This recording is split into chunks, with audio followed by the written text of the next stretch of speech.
കേരള നിയമസഭയുടെ അന്താരാഷ്ട്ര പുസ്തകോത്സവത്തിന്റെ 3ാം പതിപ്പിൽ പുസ്തകങ്ങൾ മാത്രമല്ല ഇമ്മിണി വലിയ അതിഥികളും എത്തിയിട്ടുണ്ട്.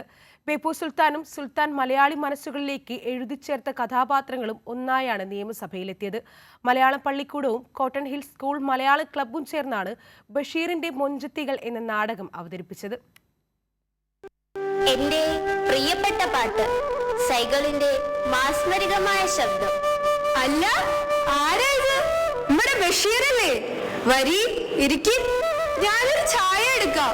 കുഞ്ഞിപ്പാത്തുവും സൈനബയും സുഹ്റയും പാത്തുമ്മയും ഭാർഗവിയും തുടങ്ങി ബേപ്പൂർ സുൽത്താൻ മലയാളി മനസ്സുകളിലേക്ക് എഴുതിച്ചേർത്ത തന്റെ പ്രിയപ്പെട്ട സ്ത്രീ കഥാപാത്രങ്ങൾ. ബഷീറിന്റെ മൊഞ്ചത്തികളെല്ലാവരും ഒന്നിച്ച് കണ്ടുമുട്ടിയപ്പോൾ അത് തങ്ങളെ സൃഷ്ടിച്ച സ്രഷ്ടാവിനൊപ്പമുള്ള ഒരു ഒത്തുചേരലായി. നാരായണി പറഞ്ഞത് ശരിയാ. മുത്തപ്പയ്ക്ക് നമുക്ക് മുത്തപ്പന് മതിയായിരുന്നു.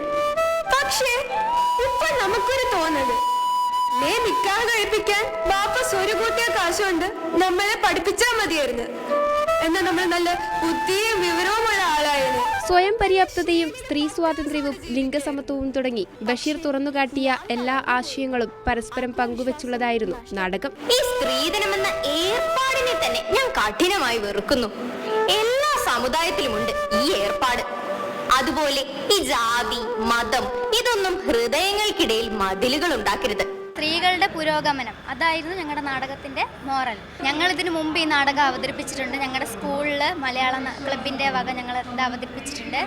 പിന്നെ അങ്ങനെ ഞങ്ങൾക്ക് അവതരിപ്പിച്ചപ്പോൾ അത് നല്ലതാണെന്ന് എല്ലാവരും പറഞ്ഞു. അങ്ങനെ ഞങ്ങൾ നിയമസഭയിലൊരു ഈ പുസ്തകോത്സവത്തിൻ്റെ പ്രോഗ്രാമുമായിട്ട് ബന്ധപ്പെട്ട് മലയാളം പള്ളിക്കൂടത്തിൻ്റെ ഒരു റെപ്രസെൻറ്റേറ്റീവായിട്ട് വന്നു. ശേഷം ബഷീറും കുട്ടികളും പാത്തുമ്മയുടെ ആടും സ്പീക്കറെയും കാണാനെത്തി.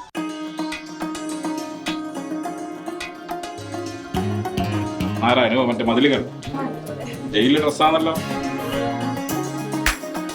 ബഷീർ എത്താൻ വൈകിയോണ്ടാണ് കേട്ടാ ഇവരെല്ലാം കുടുങ്ങിയത്. കോട്ടൺ കുട്ടികളാ, മലയാള ക്ലബ്ബാ. ബഷീറിന്റെ വീട്ടിൽ പോയിനാണ്. കൈരളി ന്യൂസ്, തിരുവനന്തപുരം.